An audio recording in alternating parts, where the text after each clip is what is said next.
प्यारे भाइयों और बहनों, नमस्कार। जब सही अर्थों में सामाजिक न्याय की स्थापना होती है तब नई मनुष्यता का जन्म होता है।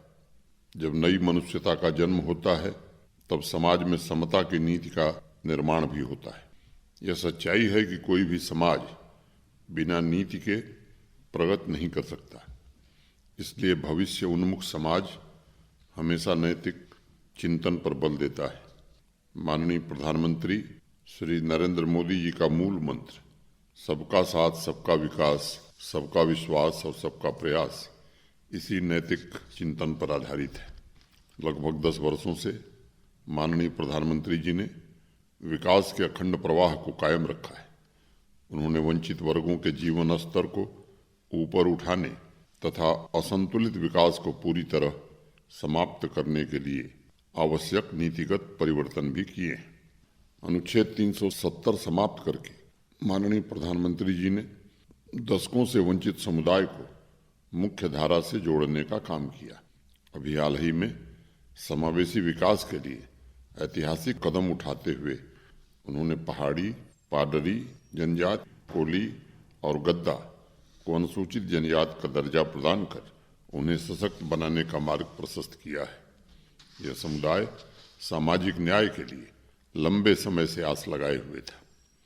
अब इन समुदायों के लिए अतिरिक्त और आनुपातिक आरक्षण अलग से प्रदान किया जाएगा। साथ ही पहले से गुजर, बकरवाल, गद्दी, सिप्पी सहित मौजूदा जनजाति समुदायों को जो 10% आरक्षण मिल रहा था वह उसी अनुपात में मिलता रहेगा और उसमें कोई भी कटौती नहीं की जाएगी। मैं गुज्जर, बकरवाल, दर्द, सिंध, गद्दी, सिप्पी समुदाय के सभी बहनों भाइयों को आश्वस्त करना चाहता हूँ कि जम्मू कश्मीर प्रशासन और भारत सरकार समाज के सभी वर्गों एवं समुदायों के समावेशी विकास के प्रति कटिबद्ध है। प्रधानमंत्री जी ने वर्षों तक अपने अधिकारों से वंचित जनजाति समुदाय के हितों का संरक्षण सुनिश्चित किया है। जम्मू कश्मीर की अन्य पिछड़ी जातियों को देश की अन्य पिछड़ी जातियों के बराबर अधिकार दिलाने का लक्ष्य हो या कश्मीरी प्रवासियों तथा विस्थापित व्यक्तियों के राजनीतिक अधिकारों का संकल्प हो, माननीय प्रधानमंत्री जी ने हर एक वर्ग को सशक्त बनाने तथा उनकी मुसीबत और तकलीफ दूर करने का काम किया है। मित्रों, जब नई व्यवस्था निर्मित होती है तो उसके सपने बीज रूप में होते हैं। उसे सही खाद पानी देना पड़ता है, उसकी सुरक्षा करनी होती है। आज केंद्र तथा जम्मू कश्मीर प्रशासन के प्रयासों से कमजोर और वंचित वर्ग के लाखों सपने आकाश में उठ रहे हैं और प्रगति की शाखाएं अनेक क्षेत्रों को छू रही हैं। वंचित वर्ग, आदिवासी समुदाय के विकास के कार्यक्रम नई पीढ़ी की योग्यताओं का भी विकास कर रहे हैं तथा उन्हें वैसी ही लाभकारी योजनाओं से जोड़ा जा रहा है जो समाज के अन्य वर्गों को उपलब्ध है। नारी, युवा, किसान और गरीब, इन 4 जातियों के उत्थान के लिए प्रशासन ने राह के हर एक पत्थर को सीढ़ी बनाया है और इस यात्रा में अनेक ऐसे अनसंग हीरोज मिले हैं जिन्होंने असाधारण योगदान दिया है। अगले महीने की 8 तारीख को अंतर्राष्ट्रीय महिला दिवस है, इसलिए मैं आप सभी से कुछ ऐसे व्यक्तित्वों के बारे में चर्चा करना चाहूँगा जिनका हर एक योगदान समाज के नए अस्तित्व के निर्माण में सहायक सिद्ध हुआ है। बांदीपुरा की रहने वाली शबनम बशीर आदिवासी समुदाय के अधिकारों के प्रति समर्पित है। साथ ही वह आदिवासी इलाकों की आर्थिक व्यवस्था मजबूत करने के लिए उन क्षेत्रों के ऑफ बीट डेस्टिनेशंस को प्रमोट कर रही हैं। यही नहीं, शबनम बशीर यूथ इंगेजमेंट कार्यक्रमों के द्वारा नई पीढ़ी में आदिवासी संस्कृति के प्रमोशन के लिए पूरी शिद्दत से मेहनत कर रही हैं तथा उन्हें ड्रग्स की बुराइयों से भी दूर रखने का प्रयत्न कर रही हैं। वह एक साथ टूरिज्म प्रमोटर, ट्राइबल रिसर्चर तथा समाज सेवी जैसी कई महत्वपूर्ण भूमिकाएं और दायित्वों का बड़ी सहजता से निर्वहन कर रही हैं। आजकल शबनम दुर्गम इलाकों में home stay, adventure tourism, eco tourism तथा कल्चर टूरिज्म पर उचित रणनीति और टीम बनाकर काम कर रही हैं। जम्मू कश्मीर की विकास यात्रा में मैं उनके योगदान की सराहना करता हूँ। नारी शक्ति समाज से पृथक नहीं होती, बल्कि वह समाज के पूरे स्वरूप को अपना कुटुंब मानती है। बडगांव की कैंसर सर्वाइवर वहीदा अख्तर ने स्वास्थ्य की चुनौतियों के बावजूद इस बात को साबित किया है। वह रूरल लाइवलीहुड मिशन के तहत 122 महिलाओं का सेल्फ हेल्प ग्रुप चला रही तथा परिवार की मुखिया की तरह सभी की सेवा एवं देखभाल भी कर रही हैं।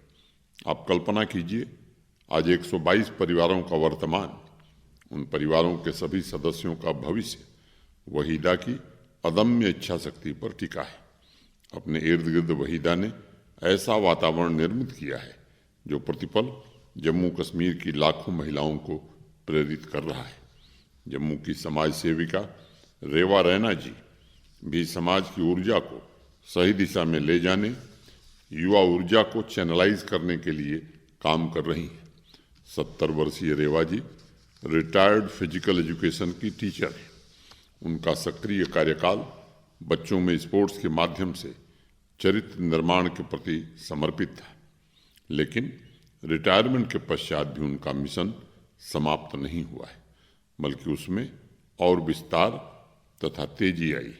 रेवा जी अब प्रतिदिन विभिन्न स्पोर्ट्स एकेडमी तथा संस्थानों में जाती हैं और बच्चों को स्पोर्ट्स से जोड़ने के लिए प्रोत्साहित करती हैं। गरीब परिवार के बच्चों को वो स्पोर्ट्स इक्विपमेंट भी उपलब्ध कराती हैं। धैर्य, करुणा तथा सेवा, इन 3 मुख्य हथियारों के माध्यम से रेवा जी समाज के उत्थान में युवाओं की भागीदारी सुनिश्चित कर रही हैं। मित्रों, मैं समझता हूँ एक जागरूक और सशक्त चेतना परिवर्तन का सबसे प्रमुख आधार होती है।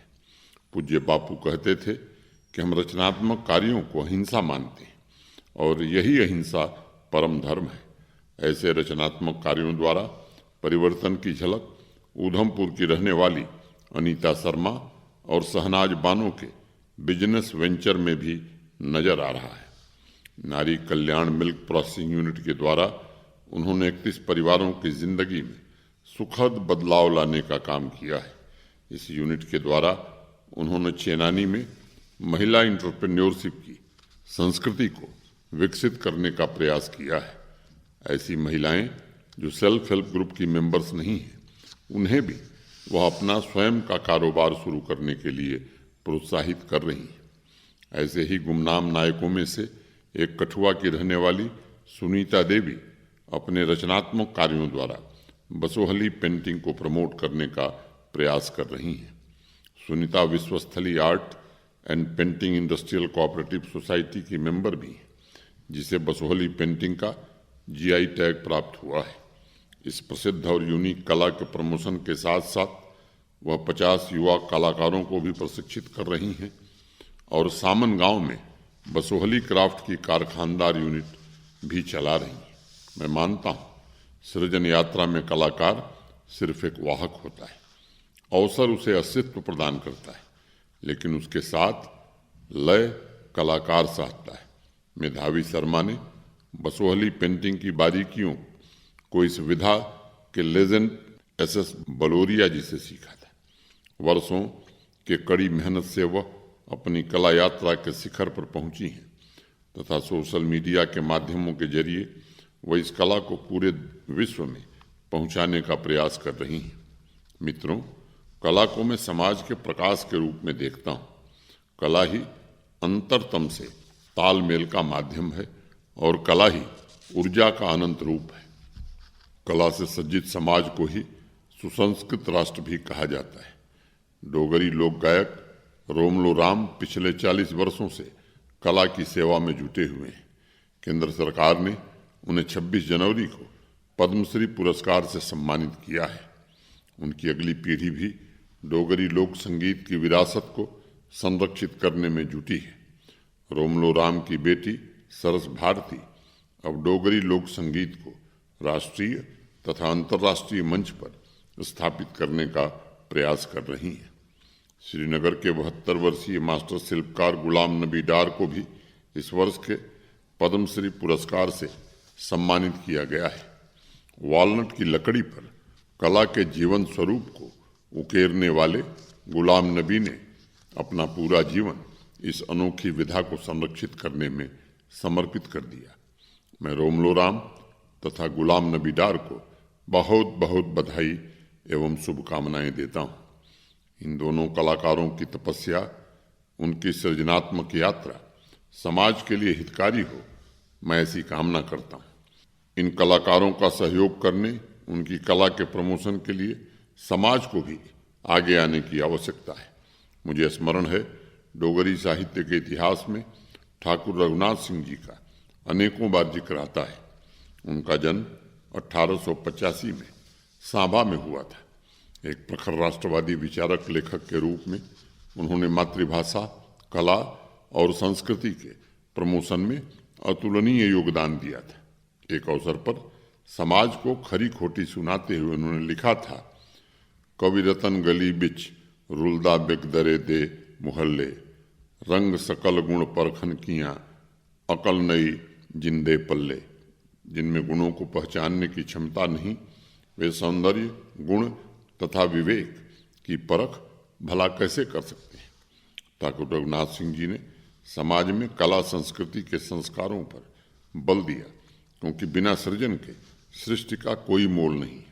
संगीत, नृत्य, चित्र, गीत, काव्य, साहित्य सृजन की चाहे जो भी विधा हो, उसके संस्कार के बीज समाज में निरंतर बोते रहिए, क्योंकि कला के अंकुर ही समाज में शांति और सुख को अस्थायी स्वरूप दे सकते हैं। मित्रों, बारामूला जिला आज जम्मू कश्मीर का मशरूम हब बनने की तरफ अग्रसर है। इस विकास यात्रा में अनेक किसान भाइयों ने योगदान दिया है, लेकिन इस ट्रांसफॉर्मेशन में माताओं, बहनों, बेटियों की भूमिका भी कम महत्वपूर्ण नहीं है। ऐसी ही एक बारामूला की बेटी नाजिस रशीद हैं, जो कि पोस्ट ग्रेजुएट हैं। आज जिले की प्रमुख मशरूम कल्टीवेटर हैं। नाजिस ज़्यादा से ज़्यादा युवाओं को खेती से जोड़ने का प्रयास कर रही हैं और वह उन्हें मशरूम कल्टीवेशन के लिए यूनिट स्थापित करने, सब्सिडी प्राप्त करने के पूरे प्रोसेस के लिए गाइड भी कर रही हैं। गांदरबल की महबूबा अख्तर ने अपने गांव में पॉली ग्रीन हाउस रेवोल्यूशन शुरू किया है। मौसम की प्रतिकूलता की वजह से पिछले कुछ वर्षों से उन्हें एक्जॉटिक वेजिटेबल्स की खेती के लिए संघर्ष करना पड़ा था, लेकिन होलिस्टिक एग्रीकल्चर डेवलपमेंट प्रोग्राम के माध्यम से उन्होंने वेजिटेबल कल्टीवेशन के लिए हाईटेक पॉली ग्रीन हाउस की ट्रेनिंग ली और प्रशासन की मदद से अपनी यूनिट भी स्थापित की। आज उनकी एक यूनिट से गांदरबल की सैकड़ों महिलाओं को प्रेरणा मिल रही है और वह किसान साथी पोर्टल के माध्यम से इस योजना से जुड़ी हैं। मैं समझता हूँ, मॉडर्न एग्रीकल्चर टेक्नोलॉजी में उत्पादन और रोजगार के अवसर बढ़ाने सबसे अधिक संभावनाएं निहित हैं।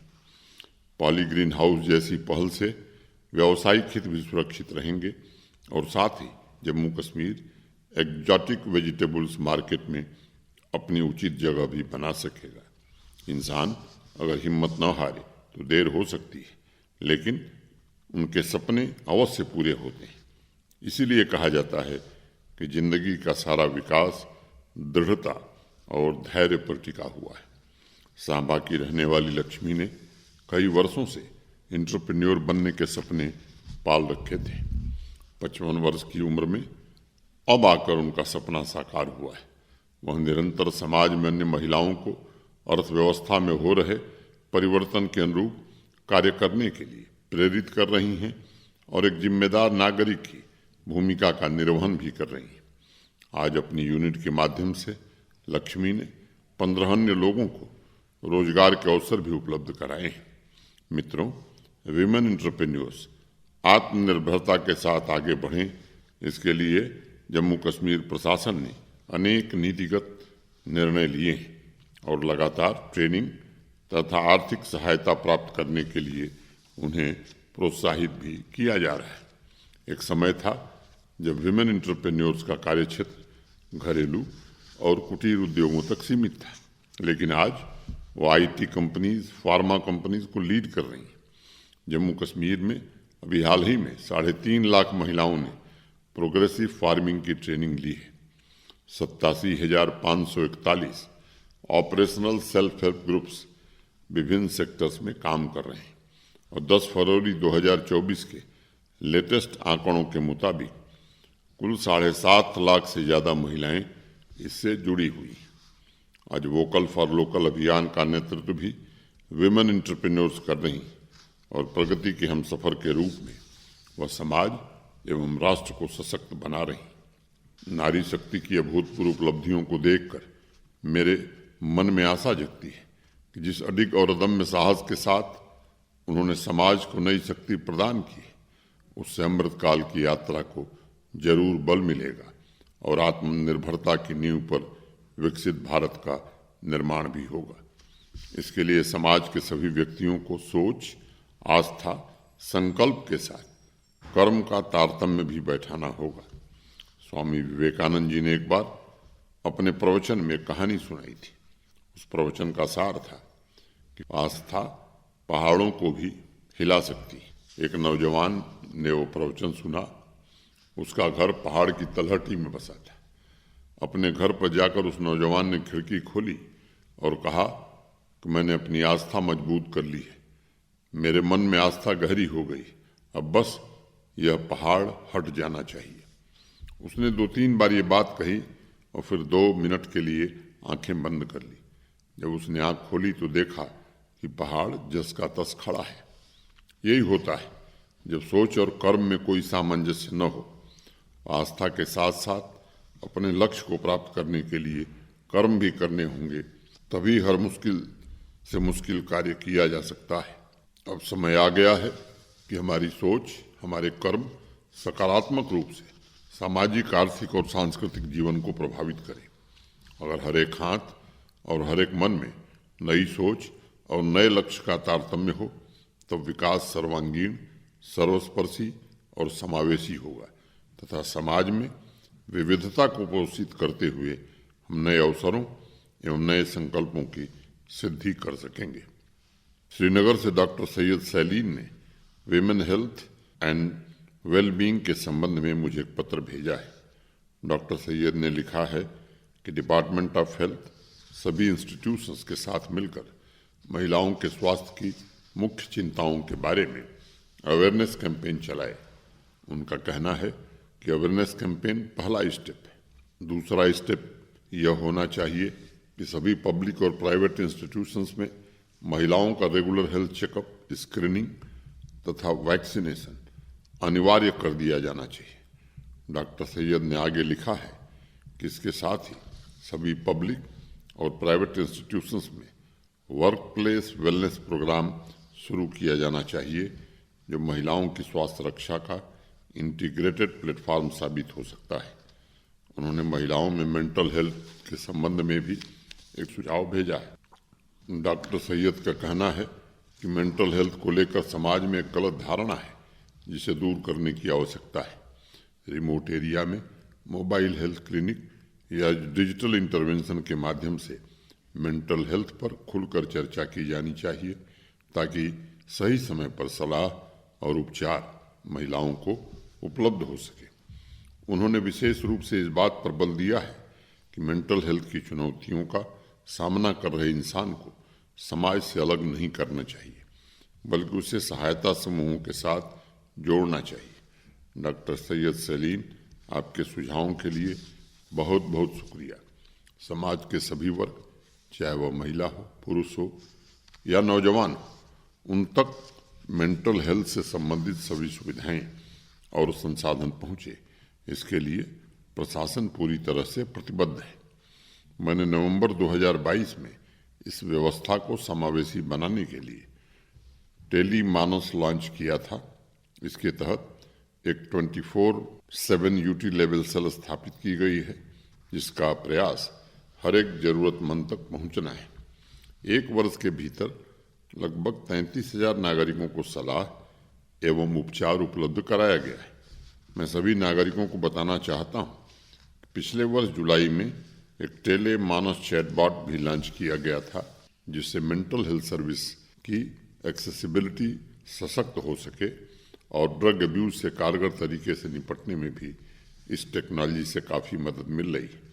इस चैटबॉट को कोई भी जरूरतमंद नागरिक अपने मोबाइल फोन पर डाउनलोड कर सकता है और विशेषज्ञों से सलाह ले सकता है। प्रशासन पूरी शिद्दत से प्रयास कर रहा है कि निमहंस बेंगलोर के साथ साइन किए गए एमओयू के द्वारा मेंटल हेल्थ सर्विसेज को और बेहतर बनाया जाए। मेडिकल ऑफिसर्स तथा नर्सिंग स्टाफ की रेगुलर ट्रेनिंग और कैपेसिटी बिल्डिंग भी की जाए। मुझे डॉक्टर सैयद का वर्क प्लेस वेलनेस प्रोग्राम और मैंडेटरी रेगुलर हेल्थ चेकअप का सुझाव अच्छा और दिलचस्प लगा है।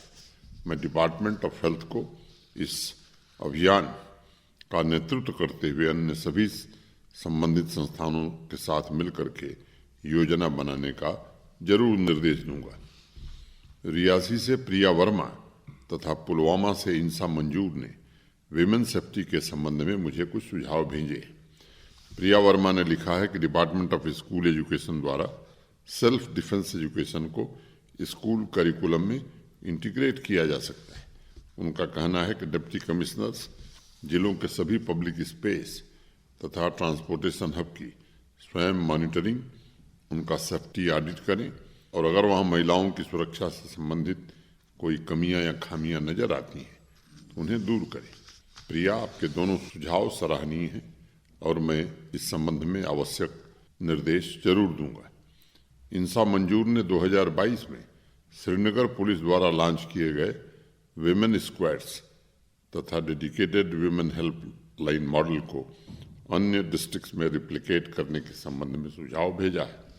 उन्होंने लिखा है कि मल्टीपल स्टेक होल्डर्स की भागीदारी और उनके बीच सीमलेस कोऑर्डिनेशन से महिला सुरक्षा तंत्र को और अधिक मजबूत बनाया जा सकता है।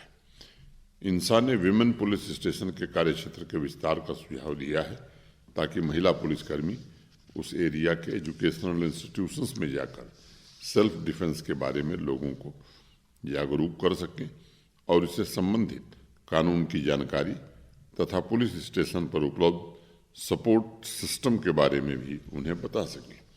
इंसा, मैं आपके इन सुझावों का स्वागत करता हूं और इस पर उचित कार्रवाई हो इसका निर्देश दूंगा। जम्मू कश्मीर प्रशासन ने पिछले कुछ वर्षों में प्रयास किया है कि अवाम और पुलिस के बीच दूरी कम हो, उनके बीच लगातार संवाद स्थापित हो और पुलिस थानों की सकारात्मक पहल का लाभ आम जनता को मिले। मैं समझता हूं कि हर एक नागरिक के मन में विश्वास होना चाहिए कि पुलिसकर्मी उसकी शिकायत का निवारण करेंगे और उसके साथ एक परिवार के सदस्य की तरह ही व्यवहार किया जाएगा। इसी उद्देश्य को ध्यान में रखते हुए निरंतर थाना दिवस और कम्युनिटी मीटिंग आयोजित हो रही है। पिछले वर्ष 2127 थाना दिवस प्रोग्राम आयोजित किए गए थे और 2129 police community partnership group meeting भी आयोजित की गई। उच्च स्तर पर डीजीपी जनता दरबार के माध्यम से आम लोगों की शिकायतों का स्वयं समाधान कर रहे हैं। इन तीनों पहल का आम नागरिकों ने स्वागत किया है और नागरिक केंद्रित पुलिस व्यवस्था स्थापित करने में जम्मू कश्मीर प्रशासन सफल रहा है। इसके अलावा हर डिस्ट्रिक्ट में एक स्पेशल विमेन सेल स्थापित की गई है जिसके लिए नेशनल कमीशन फॉर विमेन और Tata institute of social sciences का सहयोग भी मिल रहा है। सांबा से ऋषि गुप्ता ने विमेन फाइनेंशियल लिटरेसी के संबंध में मुझे कुछ सुझाव भेजे हैं। ऋषि ने लिखा है कि इंडिया पोस्ट पेमेंट बैंक द्वारा नवंबर 2022 में डल लेक में आयोजित किए गए निवेशक दीदी पहल को अन्य डिस्ट्रिक्ट्स में भी लागू किया जा सकता है, जिससे महिलाओं के द्वारा फाइनेंशियल लिटरेसी को बढ़ावा मिलेगा।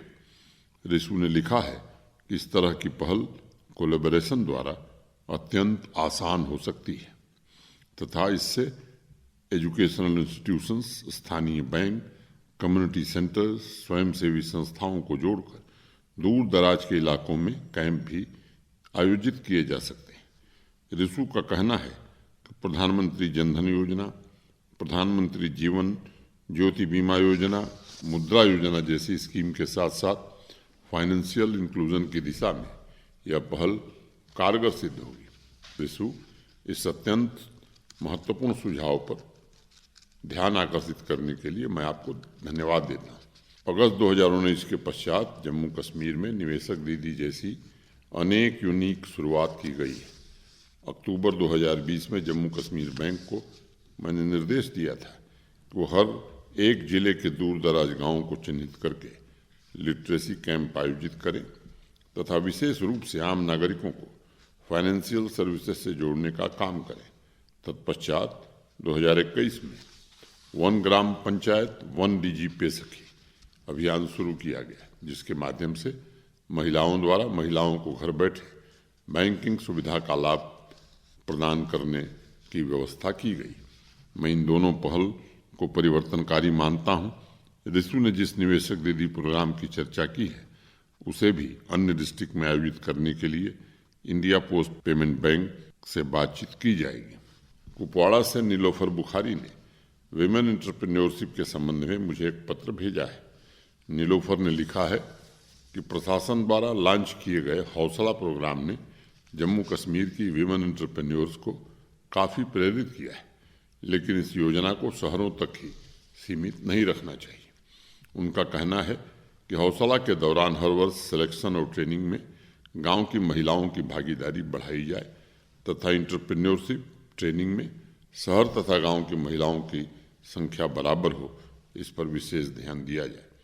नीलोफर का दूसरा सुझाव है कि Jammu Kashmir trade promotion organisation द्वारा गांव की महिलाओं के लिए भी मेंटरशिप नेटवर्क स्थापित किए जाएं ताकि वहां एस्पायरिंग विमेन एंटरप्रेन्योर्स की संख्या ज़्यादा हो, लेकिन उन्हें प्रशिक्षित करने या गाइड करने वाली महिलाओं की संख्या भी कम है। नीलोफर, आपके पत्र के लिए बहुत बहुत शुक्रिया। मैं सबसे पहले स्पष्ट करना चाहता हूं कि हौसला कार्यक्रम में गांव तथा शहर दोनों क्षेत्रों की विमेन एंटरप्रेन्योर्स को पार्टिसिपेट करने के लिए प्रोत्साहित किया जाता है।